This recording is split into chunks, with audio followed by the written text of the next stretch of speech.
कांसे का भी प्रयोग करने लगे। क्यों? क्योंकि तांबे के साथ टिन को मिला करके इन्होंने एक नई धातु बनाई, क्योंकि पाषाण कालीन समाज आपके चेंज हो जाता है सिंधु घाटी काल में, क्योंकि वही लोग थे जिन्होंने सिंधु घाटी सभ्यता का निर्माण किया। और ऐसा मानते हैं कि सिंधु घाटी सभ्यता के जो सूत्रपात थे, जो प्रारंभिक चरण था, जो प्रारंभिक संकेत हमें पाए जाते हैं सिंधु घाटी सभ्यता के, लगभग वो 4600 ईसा पूर्व में सिंधु घाटी सभ्यता के स्थल बनने शुरू हो चुके थे। धीरे धीरे 3500 तक आते आते यह सभ्यता अपने उत्थान की स्थिति में आ चुकी थी, यानी पूरे स्वरूप में आ चुकी थी। और 2500 तक आते आते इस सभ्यता का व्यापार पूरे कहा जाए तो अपने उत्कृष्ट अवस्था में था। और ये जो समाज हमारा आ रहा था, चलता आ रहा था, ये समाज जो पहले तांबे पर डिपेंड था, अब पूरी तरीके से किस पे डिपेंड होने लगा? ये पूरे तरीके से कांसे पर डिपेंड होने लगा। और एक युग चला पूरे तरीके से कांसे का, और उस युग को कांस्य युगीन कहा। और इस सभ्यता को सिंधु घाटी सभ्यता, हड़प्पा सभ्यता, प्रथम नगरीय सभ्यता, कांस्य युगीन सभ्यता, ठीक है, इस सभ्यता के नाम से इसको जाना गया। अभी तक हमने देखा कि देखिए यहाँ पर पहले पत्थर आए, फिर तांबा आया, फिर कांसा आया, लेकिन यहाँ तक आते आते कोई लोहे के संकेत हमारे पास प्राप्त नहीं होते हैं, लोहे के बारे में लोग नहीं जानते हैं। धीरे धीरे समाज बदलता गया और सभ्यता भी बदलती चली गई। और भारत में 1750 ईसा पूर्व में आर्य भारत आ चुके थे। आर्यों ने 250 साल लगाए अपनी एक सभ्यता का निर्माण करने में, और सिंधु घाटी सभ्यता को तहस नहस करके भारत में जिस सभ्यता का उदय किया उसे वैदिक सभ्यता के नाम से जाना गया। वैदिक सभ्यता अपने लंबे काल में चली, लगभग हजारों सालों तक अपने लंबे काल में रही। और प्रारंभिक जो जीवन था ऋग्वेदिक काल का, यानी जो वैदिक सभ्यता का प्रारंभिक युग था उसे ऋग्वेदिक काल कहा गया। और ऋग्वेदिक काल आपके 1500 से लेकर के 1000 ईसा पूर्व तक चला। कहाँ तक चला? ऋग्वेदिक काल की बात करें तो ऋग्वेदिक काल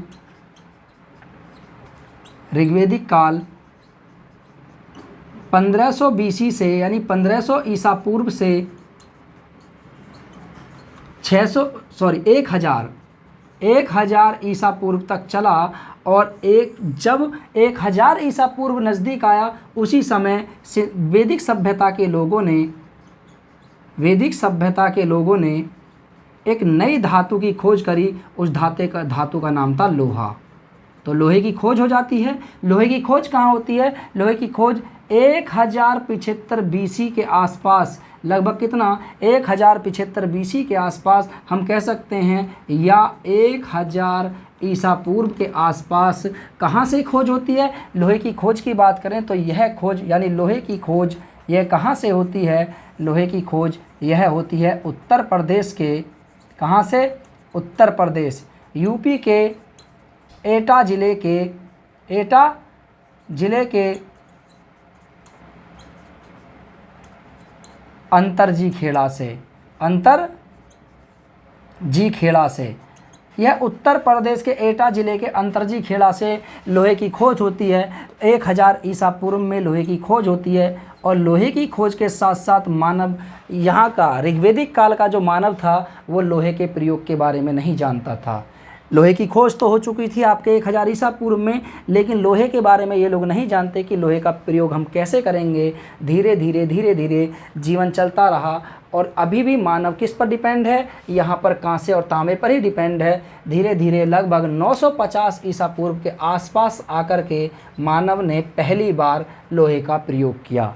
और किस क्षेत्र में प्रयोग किया? यानी 950 BC में के आसपास मानव ने लोहे का पहली बार प्रयोग किया। और जिस मानव ने इसका पहली बार प्रयोग किया लोहे का, वो आज वर्तमान में वो क्षेत्र पाकिस्तान के बलूचिस्तान के नाम से कहलाया जाता है। इस क्षेत्र के लोगों ने पहली बार लोहे का प्रयोग किया। धीरे धीरे यह समय व्यतीत होता चला गया। जब समय व्यतीत होता चला गया, धीरे धीरे लोहे का प्रयोग बढ़ता चला गया। और लोहा अब भारत के क्षेत्र तक आ चुका था, क्योंकि प्राचीन काल में ये क्षेत्र पूरे भारत के ही अधिकार में था।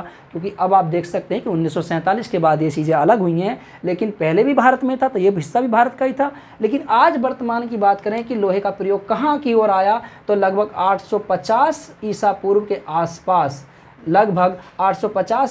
के आसपास राजस्थान और गुजरात के लोगों ने पहली बार लोहे का प्रयोग किया वर्तमान भारतीय क्षेत्र में।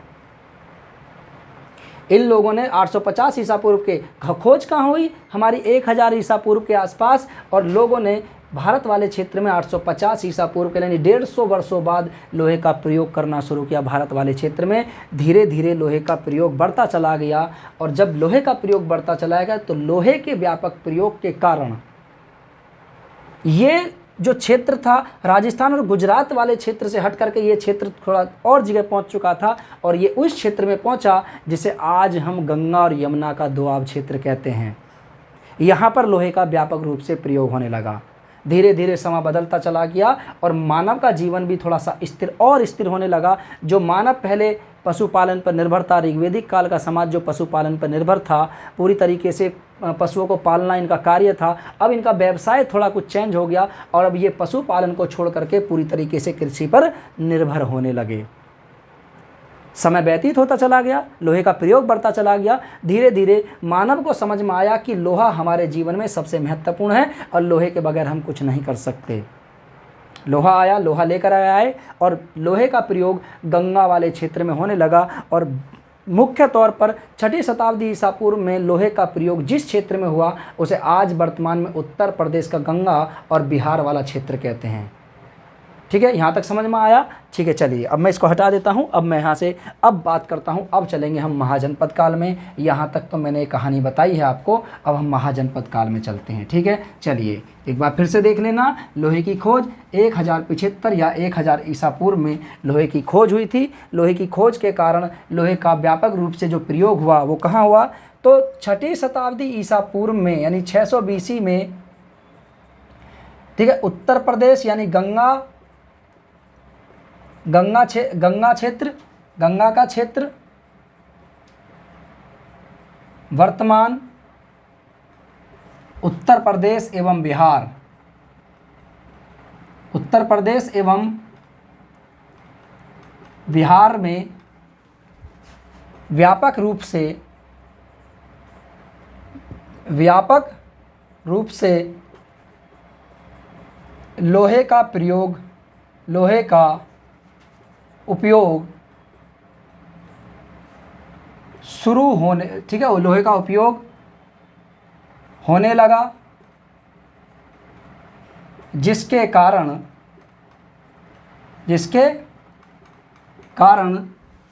कृषि अधिशेष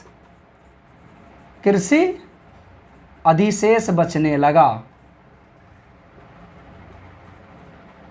ठीक है, कृषि अधिशेष बचने लगा। अब ये कृषि अधिशेष क्या होता है, देखिए अब तक जो मानव पशुपालन या अन्य किसी प्रकार से कृषि कर रहा था, जो इतने बड़े स्तर पर कृषि नहीं हो रही थी, लोहे के व्यापक रूप से प्रयोग होने के कारण अब मानव ज़्यादा खेती करने लगा, और ज़्यादा खेती के कारण यहाँ पर मानव को कृषि अधिशेष बचने लगा। कृषि अधिशेष क्या होता है, पहला आप इसको समझिए। जैसे आज वर्तमान में आप भी देखिए किसान ही होंगे, किसान क्योंकि ज़्यादातर स्टूडेंट जो तैयारी करने वाले होते हैं, ज़्यादातर स्टूडेंट किसान के बेटे ही होते हैं। आप सभी लोग किसान के बेटे हो, जानते भी होंगे। होता क्या है, जैसे आज वर्तमान में कोई किसान फसल उगाता है, आवश्यकता है हमें केवल 20 क्विंटल की हमें आवश्यकता है, लेकिन हमारे खेत में 50 क्विंटल गेहूं हो गया उत्पन्न। अब हम क्या करेंगे, हमें जितनी आवश्यकता है 20 क्विंटल की वो तो हमने रख लिया, और बाकी जो बचा हमारे पास 30 क्विंटल, इसी को हमने कृषि अधिशेष कहा। जितनी आवश्यकता है उतना छोड़ करके हमारे पास जो अतिरिक्त है, इस अतिरिक्त को ही कृषि अधिशेष कहा जाता था। तो मानव के जीवन में कृषि अधिशेष बचने लगा, और इस कृषि अधिशेष ने ही इन 16 महाजनपदों का उदय किया। इन 16 महाजनपदों की जानकारी हमें कहाँ से मिलती है, और ये 16 महाजनपद कौन कौन से महाजनपद हैं, आइए जानते हैं इनकी जानकारी हमें कहाँ से मिलती है। 16 महाजनपदों की जानकारी, 16 महाजनपदों की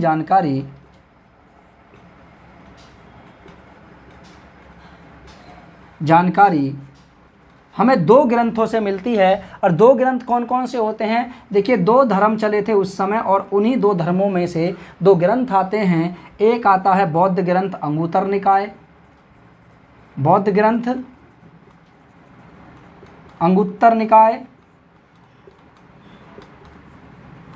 एवं बौद्ध ग्रंथ अंगुत्तर निकाय एवं जैन ग्रंथ भगवती सूत्र से हमें जानकारी मिलती है कि 6ठी शताब्दी ईसा पूर्व में 16 महाजनपदों का उदय हुआ। इन 16 महाजनपदों में से 16 महाजनपदों का उदय हुआ और इनमें से सबसे प्रमाणिक जानकारी जिस ग्रंथ के माध्यम से मिलती है वह हमारा बौद्ध ग्रंथ अंगुत्तर निकाय। इसी जानकारी को सबसे प्रमाणिक जानकारी माना गया है और इसी के आधार पर इन जनपदों को 16 महाजनपदों की संज्ञा दी गई है। उत्तर वैदिक काल में जो जन थे, ठीक है, ऋग्वैदिक काल के जो जन थे, ऋग्वैदिक काल के जन उत्तर वैदिक काल में जनपद कहलाए। उत्तर वैदिक काल में जनपद कहलाए और यही जनपद 6ठी शताब्दी ईसा पूर्व में महाजनपद कहलाए। जो उत्तर वैदिक काल में जनपद थे वही 6ठी शताब्दी ईसा पूर्व में लोहे के व्यापक रूप से व्यापक प्रयोग के कारण कृषि अधिशेष बचने लगा और कृषि अधिशेष इतना ज़्यादा बढ़ने लगा। जो उत्तर वैदिक काल के जनपद थे अब वो 6ठी शताब्दी ईसा पूर्व में महाजनपद कहलाए। बौद्ध ग्रंथ अंगुत्तर निकाय में इनकी संख्या 16 और जैन ग्रंथ भगवती सूत्र में भी इनकी संख्या 16 ही पाई जाती है। यहाँ तक हो गया। आइए जानते हैं इन 16 महाजनपदों के बारे में। लेकिन सबसे पहले हम जानेंगे कि इन 16 महाजनपदों में से केवल 2 ही महाजनपद ऐसे थे जिनमें गणतंत्रात्मक शासन प्रणाली थी। बाकी 14 में क्या थी? बाकी 14 में राजतंत्रात्मक शासन प्रणाली थी। बज्जी और मल्ल केवल 2 ही ऐसे महाजनपद थे जिनमें गणतंत्र शासन लागू था। गणतंत्र शासन लागू क्या होता है? वो किसी एक राजा के द्वारा शासन ना करके बल्कि एक संघ के द्वारा वहाँ का शासन चलाया जाए, ऐसी प्रणाली को गणतंत्रात्मक शासन प्रणाली कहा जाता है। और राजतंत्रात्मक शासन प्रणाली जो जहाँ पर किसी क्षेत्र पर राजा के द्वारा जब शासन किया जाता है तो ऐसे क्षेत्र को राजतंत्रात्मक शासन प्रणाली कहा जाता है। और गणतंत्रात्मक शासन प्रणाली ऐसी प्रणाली यानी ऐसा शासन जहाँ पर किसी एक राजा के द्वारा ना शासन करके बल्कि एक संघ या एक समूह के द्वारा शासन चलाया जाए, ऐसी शासन प्रणाली को गणतंत्रात्मक शासन प्रणाली कहते हैं। 16 महाजनपदों में से 2 महाजनपद थे जिनमें गणतंत्रात्मक शासन प्रणाली थी। अब ये 2 महाजनपद कौन कौन से थे? तो एक आता है वज्जी और एक आता है मल्ल। वज्जी और मल्ल ये दोनों महाजनपद थे जिनमें गणतंत्र लागू था। ठीक है, चलिए यहाँ तक हो गया। आइए जानते हैं एक एक महाजनपद के बारे में। नोट कर लीजिए, एक एक महाजनपद के बारे में भी जानेंगे। मैं इतने इंक डाल लेता हूँ। ठीक है, चलिए यहाँ तक हो गया, कोई दिक्कत तो नहीं है। चलिए नोट कर लिया ना यहाँ तक। आइए जानते हैं 16 महाजनपद कौन कौन से हैं। ठीक है, चलिए यहाँ तक हो गया ना। डस्टर है लेकिन डस्टर सही से साफ़ नहीं करता है, इसलिए इसी का इस्तेमाल किया जा रहा है। ये मेरा मुंह पूछने वाला होता तौलिया, ठीक है, टावल, सॉरी अंगोछा था ये। ठीक है, चलिए तो 16 महाजनपदों में से आप ये देखते हैं कि कौन कौन से कितने महाजनपद कहाँ थे। तो अब सबसे पहले राज्यों की बात कर लेते हैं कि वर्तमान में कौन से राज्य में कितने महाजनपद थे। देखिए सबसे पहले हम बिहार को लेकर के चलते हैं। तो बिहार में कितने थे? बिहार में 3 थे। कितने थे? 3। बिहार में इनकी संख्या 3 थी। ठीक है, अब ये बिहार वाले कौन से थे? एक था आपके अंग, दूसरा मगध और तीसरा बज्जी। ठीक है, वज्जी ये 3 कौन 3 कहाँ थे? ये 3 के 3 महाजनपद थे आपके बिहार में। और दूसरे राज्य की बात करें तो देखिए एक थे, आप उत्तर प्रदेश की बात कर लेते हैं कि उत्तर प्रदेश में कितने थे? उत्तर प्रदेश में 8 थे। ठीक है, उत्तर प्रदेश में इनकी संख्या 8 थी। कितनी थी? 8 थे उत्तर प्रदेश में। अब ये उत्तर प्रदेश वाले कौन कौन से थे? देखिए आइए जानते हैं उत्तर प्रदेश के महाजनपदों के बारे में कौन कौन से थे। तो सही से सबसे पहले कहाँ से चलेंगे हम? उत्तर वाले से दक्षिण की तरफ चलते हैं। तो देखिए एक था आपके कुरु महाजनपद, एक कुरु महाजनपद था, राजधानी इंद्रप्रस्थ। सबकी बारे में बात करेंगे, पूरा फुल डिटेल में बात करेंगे इनके बारे में। ठीक है, कुरु हो गया। ठीक है, पांचाल हो गया। ठीक है, इसके साथ साथ सूरसेन हो गया, सूरसेन। ठीक है, सूरसेन हो गया। 4 की बात करें तो इसमें से मल्ल महाजनपद, मल्ल। ठीक है, और ठीक है, मल्ल हो गया। और नंबर 5 की बात करें तो एक पांचाल हो गया, मल्ल हो गया, और काशी हो गया, ठीक है। 6 हो गया चेदी, ठीक है, चेदी हो गया। और 7वें की बात करें तो एक पड़ता है आपके मल्ल हो गया, कुरु हो गया, पांचाल हो गया, काशी हो गया, चेदी हो गया, और एक है आपके इंद्रप्रस्थ तो हो गया कुरु पांचाल, ठीक है, सूरसेन, मल्ल, काशी, चेदी, वत्स हो गया, ठीक है, वत्स। और एक 8वां और था, ठीक है, एक 8वां और है इसमें आपके, चलिए वो याद आ जाएगा अभी, ठीक है, पहले इसको देख लेते हैं। इसके बाद एक बात करें तो देखिए अभी यहाँ पे 7 हैं, अभी एक और है, दिमाग पे अभी आ नहीं रहा है, ठीक है, आ जाएगा अभी। इसके बाद आगे बात करें हम, देखिए तीसरा राज्य जो कौन सा था, एक आपके राजस्थान।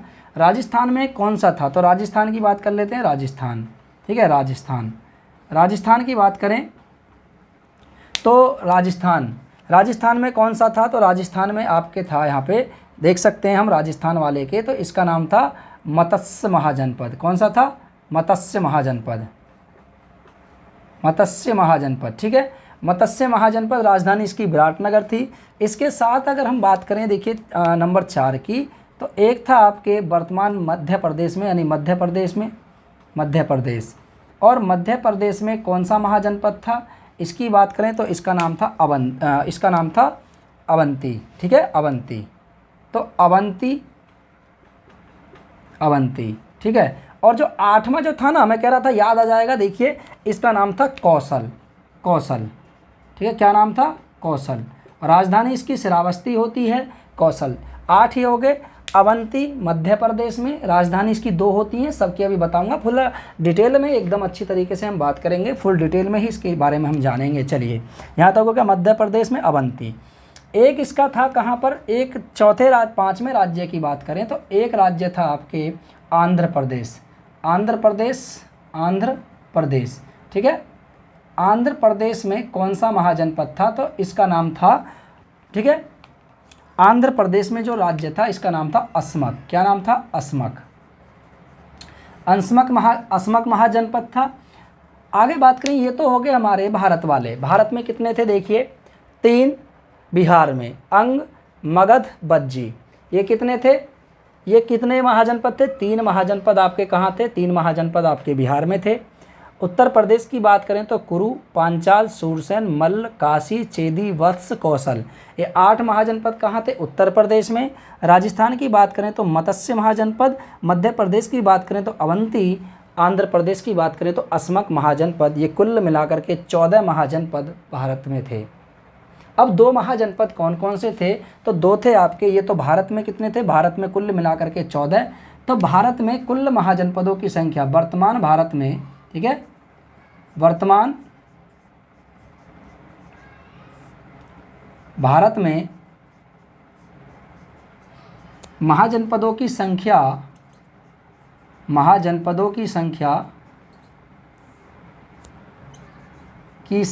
14 थी, ठीक है, 14 आप देख सकते हैं, 8 और 3 11, 12, 13 और 1 ये 14 है, ठीक है। ये कितनी संख्या थी इनकी, 14 संख्या थी, 14 आप देख सकते हैं, यानी 14 आप यहाँ देख सकते हैं। आगे बात करें तो देखिए पाकिस्तान में कौन कौन से थे, आइए पाकिस्तान वालों को जानते हैं कि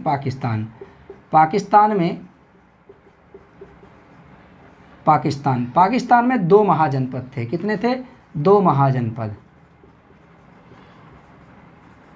पाकिस्तान में 2 महाजनपद थे। एक की बात करें तो कौन सा था, एक महाजनपद था आपके, इसका नाम था गांधार, ठीक है। दूसरे महाजनपद की बात करें तो दूसरा जो था उसका नाम था कंबोज। क्या था, कंबोज। तो कुल मिलाकर के 16 महाजनपदों की हमें जानकारी मिलती है। इन 16 महाजनपदों में से एक महाजनपद, एक आपके कंबोज, एक आपके गांधार, ये 2 कुल मिलाकर के पाकिस्तान में थे। आप देख सकते हैं 14 आपके भारत में और 2 आपके पाकिस्तान में, इनकी संख्या 16 हो जाती है। आइए एक एक महाजनपद को हम विस्तार से पढ़ेंगे। कौन सा शासक था, इसके बारे में हम अभी क्लास में बात करेंगे।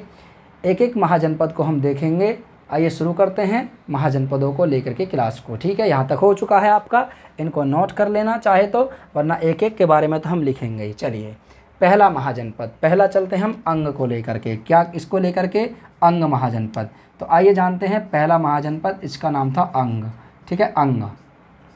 ठीक है, अंग। आइए जानते हैं इसकी राजधानी को लेकर के। अंग की जो अंग महाजनपद की जो राजधानी थी, अंग महाजनपद की जो राजधानी थी, इसकी राजधानी थी, ठीक है, चंपा। अंग महाजनपद की जो राजधानी थी चंपा। वर्तमान क्षेत्र की बात करें कि वर्तमान क्षेत्र कौन सा था, तो वर्तमान ये बिहार में पड़ता है, वर्तमान बिहार। और बिहार के जो ज़िले हैं वो कौन सा है? वर्तमान बिहार का भागलपुर और मुंगेर ज़िला। कौन सा है? भागलपुर। वर्तमान बिहार का भागलपुर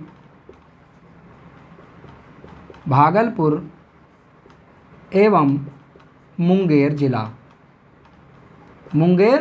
जिला इस महाजनपद के अंतर्गत आता था। यहाँ का जो शक्तिशाली शासक था, इसका नाम था ब्रह्मदत्त। ब्रह्मदत्त यहाँ का शक्तिशाली शासक था। ऐसा माना जाता है कि अंग के शासक ब्रह्मदत्त ने पहले मगध साम्राज्य पर अधिकार किया और इसके कुछ क्षेत्र को अपने कब्जे में ले लिया। बाद में जब बिंबिसार मगध का शासक बनता है, वो अंग पर पुनः आक्रमण करता है और अंग को मगध साम्राज्य में मिला लेता है, तो बाद में अंग मगध साम्राज्य का ही हिस्सा बन जाता है। ठीक है, तो यहाँ का शासक कौन था? शासक की बात करें तो यहाँ का शासक ब्रह्मदत्त था। ठीक है, शासक कौन था? ब्रह्मदत्त यहाँ का शासक था। और इसका जो वास्तुकार था, इसका नाम था महागोविंद इसका वास्तुकार था। अंग अपने व्यापारिक उद्देश्य के माध्यम से जानी जाती थी। व्यापारिक, इसकी जो राजधानी थी चंपा, अपने व्यापारिक केंद्र के नाम से, अपने व्यापारिक केंद्र के उद्देश्य से फेमस थी। ठीक है, तो अंग राजधानी चंपा। वर्तमान की बात करें तो वर्तमान बिहार और भागलपुर एवं मुंगेर जिला। ठीक है, शासक ब्रह्मदत्त, और इसने पहले मगध के कुछ क्षेत्र को अपने कब्जे में ले लिया, लेकिन बाद में बिंबिसार के द्वारा इस अंग को मगध साम्राज्य में मिला लिया जाता है। दूसरे की बात करें तो दूसरा क्षेत्र आता है आपका मगध महाजनपद की बात करें। देखिए, मगध महाजनपद की बात करें तो यहाँ की जो राजधानी थी, चलिए राजधानी की बात कर लेते हैं। राजधानी की बात करें तो इसकी राजधानी एक थी राजगीर या राजगृह। ठीक है, राजगीर या गिरिब्रज। तो पाली ग्रंथ की बात करें तो पाली ग्रंथ बौद्ध धर्म से संबंधित ग्रंथ हैं। पाली ग्रंथों में इसकी राजधानी राजगीर या गिरिब्रज का उल्लेख मिलता है। गिरिब्रज या किसका उल्लेख मिलता है? गिरिब्रज या राजगीर का उल्लेख मिलता है। पाली ग्रंथ बौद्ध धर्म से संबंधित होते हैं। पाली ग्रंथ में महात्मा बुद्ध के उपदेशों का संग्रह मिलता है और उसी से हमें जानकारी मिलती है कि मगध साम्राज्य की राजधानी राजगीर या गिरिब्रज थी। ठीक है, यहाँ का शासक कौन था? शासक की बात करें तो यहाँ का जो शासक बाद में 540 ईसा पूर्व में मगध साम्राज्य का शासक बनता है, वो बिंबिसार बनता है। कौन बनता है? बिंबिसार यहाँ का शासक था। और बिंबिसार के समय जो यहाँ की राजधानी थी वो थी राजगृह। क्या थी? राजगृह। तो राजगृह या गिरिब्रज या राजगीर, इसकी राजधानी का उल्लेख मिलता है। राजगृह का अर्थ होता है राजाओं का घर। किसका अर्थ होता है? क्या है? राजगृह का अर्थ होता है राजाओं का घर। और बिंबिसार यहाँ का शासक था। वर्तमान क्षेत्र की बात करें कि वर्तमान में कौन कौन से क्षेत्र इसके अंतर्गत शामिल थे, तो इसमें देखिए जो क्षेत्र थे वो बिहार का पटना एवं गया जिला। बिहार का पटना एवं गया जिला। और राजगृह नामक एक नगर का निर्माण जो किया था वो बिंबिसार ने ही किया था, और इस राजगृह को इसने अपनी राजधानी बनाया। और बाद में जब इसका बेटा अजातशत्रु आता है, तो ऐसा माना जाता है कि अजातशत्रु ने शत्रुओं से अपनी सुरक्षा करने के लिए राजगृह के चारों तरफ एक दीवार सी बनाई थी, यानी इसको चारों तरफ किलेबंदी कराया था। और उस दीवार के संकेत हमें आज भी यहाँ यानी पटना और गया वाले क्षेत्र में देखने के लिए मिलते हैं। ठीक है, कभी आप बिहार जाइए तो आप देखिए मगध साम्राज्य के जो बिंबिसार के द्वारा यहाँ पर इसके चारों तरफ दीवार सी बनवाई गई थी, उस दीवार के संकेत आज भी वहाँ पर देखने के लिए मिलते हैं। तो कभी आप बिहार जाएं तो इसको देख करके ज़रूर आना। चलिए, यहाँ तक हो गया, कोई दिक्कत तो नहीं है। चलिए, इसको आप नोट कर लीजिए, उसके बाद हम आगे बात करते हैं। जल्दी नोट कीजिए, फटाफट जल्दी।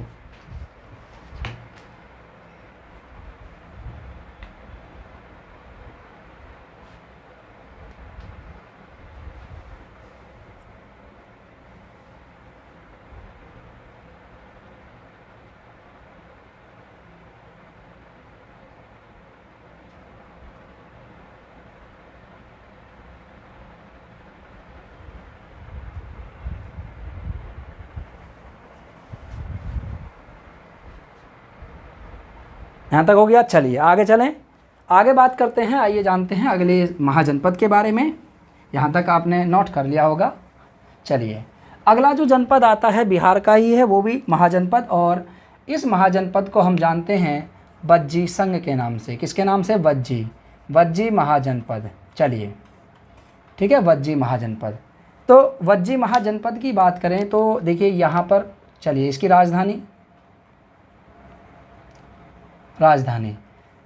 की बात करें तो देखिए वज्जी की जो राजधानी थी वो थी आपके वैशाली। वज्जी संघ की जो राजधानी थी वो वैशाली थी। वैशाली वर्तमान बिहार में पड़ता है। तो वज्जी संघ की जो राजधानी थी वो वैशाली थी। वज्जी जो था एक 8 कुलों का एक संघ था। वज्जी 8 कुलों का संघ था, जिसमें से 3 कुल सबसे महत्वपूर्ण थे। 3 कुल कौन कौन से थे? एक था विधे इसमें सबसे महत्वपूर्ण था। एक मल्ल था, दूसरा आपके किसका था? यहाँ पर एक था आपके वज्जी स्वयं। ये 3 कुल इसमें प्रमुख होते थे। एक विधे था, इसके साथ साथ यहाँ पर ठीक है विधे था। ये 8 कुलों से मिलकर बनता था। ये विश्व का पहला गणतंत्रात्मक महाजनपद था। विश्व में पहली बार अगर कहीं गणतंत्र की बात आई तो विश्व में सबसे पहले गणतंत्र यहीं लागू हुआ था। ठीक है। वर्तमान क्षेत्र की बात करें तो वर्तमान क्षेत्र किसका क्या आता है इसका? तो वर्तमान क्षेत्र की बात करें तो वर्तमान में यह बिहार के ठीक है कहाँ पड़ता है? बिहार के मुजफ्फरपुर जिले में, मुजफ्फरपुर जिला। तो बिहार के मुजफ्फरपुर ज़िले में पड़ता है। वर्तमान ये बिहार के मुजफ्फरपुर ज़िले में इसके संकेत मिलते हैं। यहीं से बताया जाता है कि यही वज्जी संघ का एक महत्वपूर्ण स्थान था, और ये आज वर्तमान में बिहार के मुजफ्फरपुर ज़िले से संबंधित बताया जाता है। ठीक है। आगे बात करें दूसरा एक और महाजनपद। अब चलते हैं उत्तर प्रदेश के महाजनपदों के बारे में। तो 3 हो गए। आइए यूपी के महाजनपदों में, तो सबसे पहले हम लेते हैं काशी को। किसको? काशी महाजनपद। ठीक है। चलिए काशी की बात करें तो इसकी राजधानी क्या है? राजधानी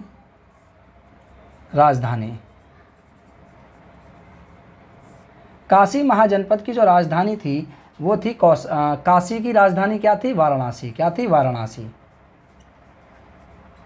ठीक है, वाराणसी। काशी की जो राजधानी है वो वाराणसी है। और इसके वर्तमान क्षेत्र की बात करें तो ठीक है वर्तमान इलाहाबाद के पश्चिमी वाला जो क्षेत्र है, यही क्षेत्र इसके अंतर्गत आता था। ऐसा माना जाता है कि काशी पर अधिकार जो क्या था वो कौशल महाजनपद के जो एक राजा थे, इनका नाम था कंस। तो उसमें से संकेत मिलता है इनका।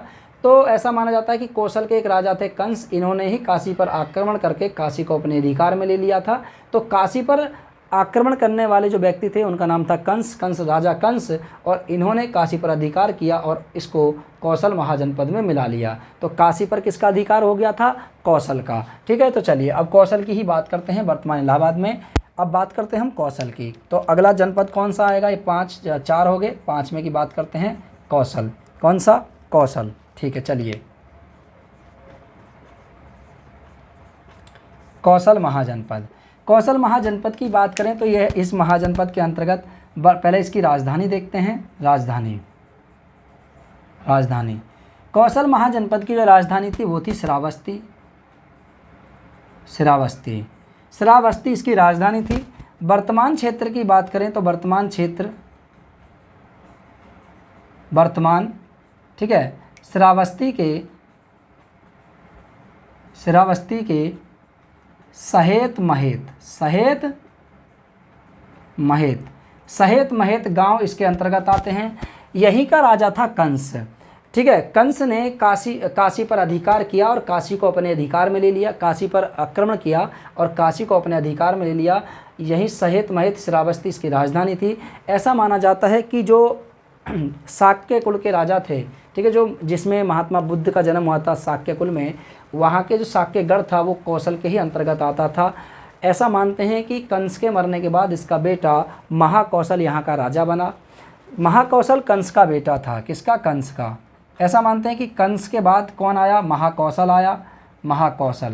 और महाकौशल की मृत्यु के बाद इसका उत्तराधिकारी, इसका बेटा कौन आया था? प्रसेनजीत यहाँ का शासक बना। ठीक है, प्रसेनजीत यहाँ का शासक बना। ऐसा भी माना जाता है कि प्रसेनजीत यहीं का शासक बना था, याद रखना। तो प्रसेनजीत यहाँ का शासक बना। इसके बाद प्रसेनजीत का जो बेटा बना, उत्तराधिकारी बना, इसका नाम था बिडडूह। ठीक है, बिडडूह, ठीक है, बिडडूह यहाँ का शासक बना था। ठीक है, बिडडूह यहाँ का शासक बना। ऐसा मानते हैं कि बिडडूह ने, इसके बारे में जानकारी मिलती है, ग्रंथों से ही जानकारी मिलती है कि बिडडूह ने शाक्यों पर आक्रमण किया, और आक्रमण करने के बाद जब वहाँ से वापस लौट रहा था, शाक्यों के ऊपर आक्रमण करके जब वापस लौट रहा था, तो मार्ग में एक नदी पड़ती थी जिसका नाम था अचिरावती नदी पड़ती थी, जिसे आज राप्ती नदी के नाम से जानते हैं, राप्ती नदी के नाम से इसे जानते हैं। तो ऐसा मानते हैं कि जब वापस लौट कर आया तो मार्ग में राप्ती नदी पड़ती थी, अचिरावती नदी, प्राचीन कालीन नाम अचिरावती, वर्तमान नाम राप्ती नदी।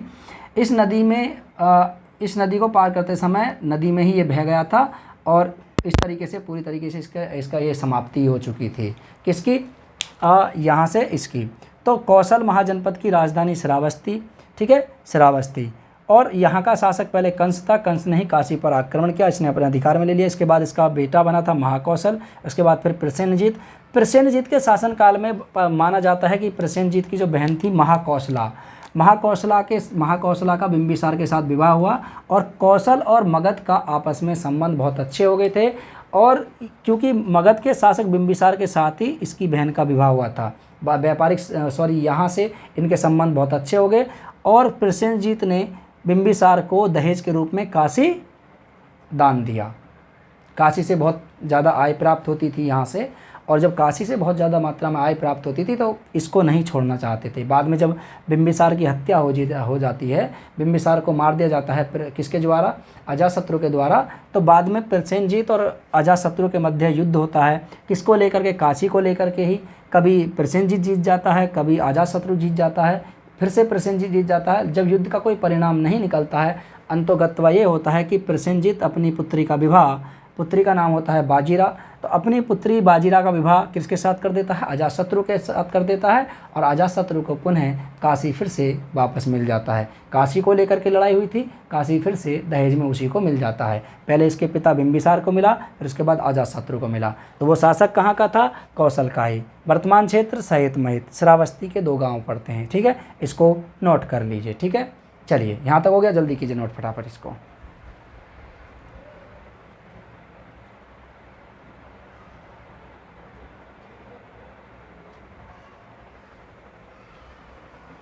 ठीक है, यहाँ तक हो गया। चलिए यहाँ तक हो गया ना, कोई दिक्कत तो नहीं है? आगे चलिए, कौशल के अगर हम राज्य विस्तार की बात करें कि कौशल का राज्य विस्तार कितना है। ठीक है, चलिए इसको देख लेते हैं, थोड़ा सा राज्य विस्तार भी देख लेते हैं कि कौशल का विस्तार कहाँ से कहाँ तक था। कौशल का जो विस्तार था, ठीक है, उत्तर में नेपाल से लेकर के, यानी कौशल का विस्तार, ये कौशल का विस्तार था, साम्राज्य विस्तार।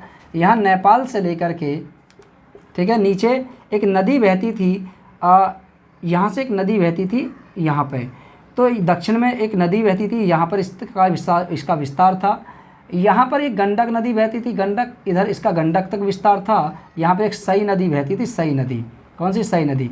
सई नदी आज वर्तमान में गोमती नदी की सहायक नदी है, और ये वर्तमान उत्तर प्रदेश के जौनपुर, ठीक है, वर्तमान जौनपुर, ठीक है, कहाँ जी? जौनपुर में जाकर के किससे मिल जाती है? सई नदी वर्तमान जौनपुर में गोमती नदी से मिल जाती है, गोमती नदी। तो गोमती की एक प्रमुख सहायक नदी सई नदी थी। तो उत्तर में नेपाल से लेकर के, यानी लुम्बिनी वाले क्षेत्र से लेकर के, दक्षिण में यानी सई नदी तक इसका विस्तार था। पूरब में गंडक नदी से लेकर के पश्चिम में पांचाल तक इस साम्राज्य का विस्तार था। ऐसा मानते हैं कि महाभारत काल में कौशल महाजनपद की जो राजधानी थी वो साकेत थी। कौन सी थी? साकेत थी। ठीक है, कौन थी? साकेत यहाँ की राजधानी थी। और रामायण काल में, मैंने महाभारत काल बोल दिया, रामायण काल में यहाँ की जो राजधानी थी कौशल की वो साकेत थी। आज इसी साकेत को वर्तमान में हम अयोध्या के नाम से जानते हैं। ठीक है, यहाँ तक हो गया, कोई दिक्कत तो नहीं है। चलिए आगे बात करते हैं मल्ल महाजनपद की। किसकी? मल्ल महाजनपद की। अगला कौन सा है? मल्ल। छठा महाजनपद कौन सा है? मल्ल महाजनपद। आइए मल्ल महाजनपद के बारे में जानते हैं कि मल्ल महाजनपद, आइए इसकी राजधानी के बारे में जानते हैं। राजधानी, मल्ल महाजनपद। मल्ल की जो राजधानी थी, मल्ल एक गणराज्य था और यहाँ की जो राजधानी थी वो थी आपकी कुशीनगर। ठीक है, कुशीनारा या कुशीनगर, कुशीनारा या कुशीनगर, कुशीनारा या कुशीनगर यहाँ की राजधानी थी। वर्तमान क्षेत्र की बात करें तो वर्तमान उत्तर प्रदेश का कुशीनगर, ठीक है, यूपी का कुशीनगर, कुशीनगर इसके अंतर्गत आता है। वर्तमान में कुशीनगर ही इसके अंतर्गत आता है। और मल्लों की देखिए दो राजधानी बताई जाती हैं, एक थे पावापुरी के मल्ल, तो पावापुरी भी इसकी राजधानी थी, एक थी कुशीनारा के मल्ल, तो कुशीनगर भी इसकी राजधानी थी। लेकिन अधिकतर इसकी राजधानी कुशीनगर का ही हमें उल्लेख मिलता है। कुशीनगर इंपॉर्टेंट इतना क्यों है, क्योंकि मल्ल जो महाजनपद था, मल्ल एक गणराज्य था, तो मल्लों की जो राजधानी थी कुशीनगर, इस कुशीनगर में महात्मा बुद्ध को महापरिनिर्वाण प्राप्त हुआ। महात्मा बुद्ध जी को महापरिनिर्वाण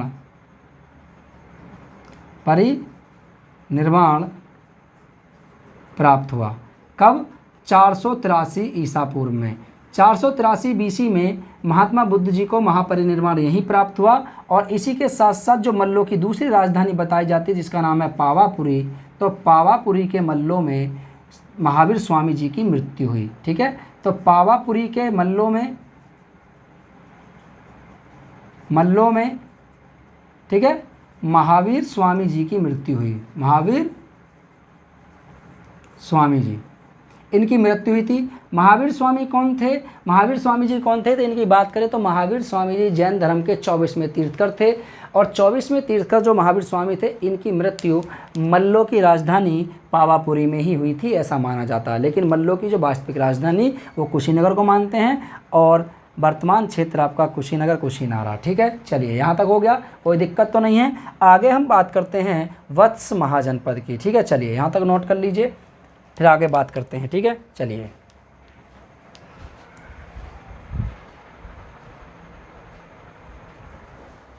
ठीक है, चलिए वत्स महाजनपद देखते हैं, उसके बाद फिर हम आगे बात करेंगे नेक्स्ट क्लास में। अभी लास्ट, आज हमारा जो जनपद काल का है ये हमारे आज की लास्ट महाजनपद है। तो आइए वत्स महाजनपद की बात करते हैं।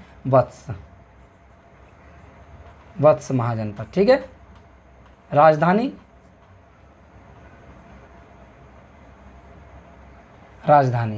राजधानी की बात करें तो वत्स महाजनपद की जो राजधानी थी वो कौन सी थी? इसका नाम है कौशाम्बी। क्या है वत्स की राजधानी? कौशाम्बी।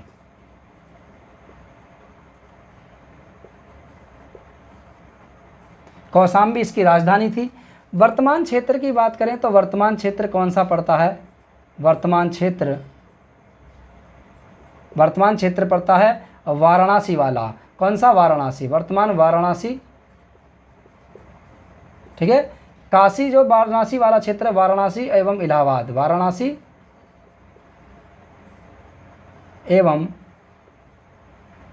इलाहाबाद, वाराणसी एवं इलाहाबाद का क्षेत्र इसके अंतर्गत आता था।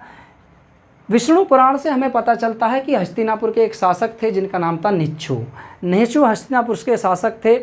इनका साम्राज्य गंगा नदी में बह जाने के कारण निच्छु ने अपनी राजधानी कौशाम्बी को बनाया था। ये हमें जानकारी कहाँ से मिलती है? ये हमें विष्णु पुराण से हमें जानकारी मिलती है। कहाँ से? विष्णु पुराण। 18 पुराणों में से एक पुराण है हमारा विष्णु पुराण। तो विष्णु पुराण से पता चलता है कि वत्स महाजनपद की जो राजधानी थी, इस राजधानी को हस्तिनापुर के शासक, हस्तिनापुर महाभारत काल का एक क्षेत्र था हस्तिनापुर, हस्तिनापुर के शासक थे निच्छु। ठीक है, निच्छु हस्तिनापुर के शासक थे। इनका साम्राज्य यानी हस्तिनापुर पूरी तरीके से गंगा में बह जाने के कारण इन्होंने अपनी राजधानी किसको बनाया? कौशाम्बी को बनाया। ये जानकारी हमें विष्णु पुराण से मिलती है। लेकिन ऐसा माना जाता है कि बुद्ध काल में यहाँ पौरव वंश का शासक था, पौरव वंश का शासन था, जिसका शासक उदयन था, उदयन यहाँ का शासक था। बुद्ध काल में यह माना जाता है, बौद्ध ग्रंथों से भी जानकारी मिलती है कि बुद्ध काल में यहाँ पर पौरव वंश का शासक था। उस पौरव वंश का जो शासक था उसका नाम था उदयन।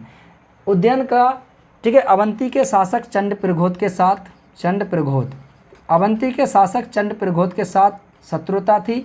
शत्रुता का कारण क्या था? क्योंकि उज्जैन का चंडप्रघोत की पुत्री वासवदत्ता के साथ प्रेम प्रसंग चल रहा था, और ये प्रेम प्रसंग इतना चल रहा था कि उज्जैन ने बाद में इसकी लड़की का अपहरण कर लिया, और अपहरण करने के बाद अपने कहाँ, साम्राज्य में ले आया, साम्राज्य यानी महाजनपद में ले आया, यानी राजधानी कौशाम्बी में ले आया। और लाने के बाद में चंडप्रघोत दोनों की शादी के लिए सहमति दे देते हैं, और बाद में दोनों की शादी हो जाती है। यह जानकारी हमें कहाँ से मिलती है? ये ग्रंथों से ही हमें जानकारी मिलती है कि उज्जैन और वासवदत्ता के मध्य प्रेम संबंध थे, जो चंडप्रघोत की पुत्री थी। चंडप्रघोत बाद में दोनों की शादी के विवाह के लिए सहमति दे देते हैं, और दोनों का विवाह हो जाता है, उज्जैन और वासवदत्ता। तो उज्जैन और वासवदत्ता की प्रेम कहानी का हमें यहाँ पे उल्लेख मिलता है। और यहाँ के शासक ये पौरव वंश का था, उज्जैन यहाँ का। ठीक है, चलिए इसके बाद हम आगे जो नेक्स्ट क्लास आएगी उसमें हम बाकी के जो महाजनपद हैं उनके बारे में बात करेंगे। आई होप कि आज की क्लास आपको अच्छी लगी होगी। अगर क्लास आज आपको अच्छी लगे तो कमेंट करके हमें ज़रूर बताएं, और अगर क्लास आपको और ज़्यादा अच्छी लग रही है तो वीडियो को आप अपने दोस्तों के साथ शेयर करें, हमारे साथ जुड़े रहिए। आप ये ना सोचें कि हम क्लास को बीच में बंद करेंगे, या फिर आप चला रहे हैं तो फिर बाद में जाकर के आगे बंद कर देंगे। नहीं, रेगुलर आपकी क्लासेस आती रहेंगी। जिन स्टूडेंटों की जीके जीएस कंप्लीट नहीं होती है, जो ये समस्या रहती है उनके सामने कि जीके जीएस हम कैसे करें, कहाँ से करें, तो उनके लिए सबसे बेहतर प्लेटफॉर्म हरीश क्लासेस बुलंदशहर आपके लिए ही है। हरीश क्लासेस बुलंदशहर आपके लिए लेकर आया है एक नई शुरुआत के साथ, एक नई स्टार्टिंग के साथ, एक नया बैच तो हमने कोई ऐसा नहीं चला रखा स्पेशली कि यूपी पुलिस के लिए, दिल्ली पुलिस के लिए, या किसी के लिए भी है। मैं इतना ज़रूर कह रहा हूँ कि अगर आप किसी भी एग्ज़ाम में चाहे बैठ जाना, कोई दिक्कत नहीं है, बस हाई लेवल के एग्ज़ाम को छोड़ करके। मैं ये नहीं कह रहा कि आप यूपीएससी निकाल दोगे भाई इससे, मैं ये नहीं कह रहा कि आप पीसीएससी इससे निकाल दोगे, लेकिन हाँ इतना मैं कह रहा हूँ कि आप पीसीएस उसमें कम से कम आपको यहाँ से 70% हेल्प तो यहाँ से मिल जाएगी आपको। ठीक है, इतना मैं कह रहा हूँ कि अगर आप पूरी तरीके से क्लासों को देखते चलोगे, कोई चीज़ें यहाँ पे छोड़ नहीं रहे हैं, हर चीज़ें यहाँ पे बताई जा रही हैं, संबंध आपका बताया जा रहा है। आप खुद भी देख सकते हैं कि इतना चीज़ें कहीं और चैनल पे नहीं बताई जा रही होंगी तो पूरा कंटेंट नहीं देते होंगे। आपसे फिर भी यही कहा जाता होगा अंत समय में कि आप आइए हमारे ऐप पर आ जाइए, पेड क्लास ले लीजिए। यहाँ ऐसा कुछ नहीं है। ठीक है, काफ़ी सालों से मैं पढ़ा रहा हूँ, लेकिन यूट्यूब चैनल मेरा 1 साल पहले का बना हुआ था, मैंने इसको बंद कर रखा था, मैंने चलाया नहीं था उस समय। लेकिन अब देखा कि अब शुरुआत कर देते हैं इसके साथ ही, और वैकेंसी भी है, तो आप लोग सभी जुड़ जाइए हमारे साथ और क्लास को देखते रहिए। चाहे सब्सक्राइब मत करिए, लेकिन क्लास को देखिए, निश्चित ही आपको बहुत यहाँ पे हेल्प मिलेगी, और आपको पढ़ने में आपको अलग ही कॉन्फिडेंस नज़र आएगा। आपकी पढ़ाई को लेकर के भी आप जो पढ़ेंगे वो चीज़ें आप समझेंगे। चलिए आज की क्लास को हम यहीं ख़त्म करेंगे, ठीक है, फिर मुलाकात करेंगे आपसे नेक्स्ट क्लास में। तब तक के लिए नमस्कार फिर से, और जय हिंद और जय भारत। नमस्ते।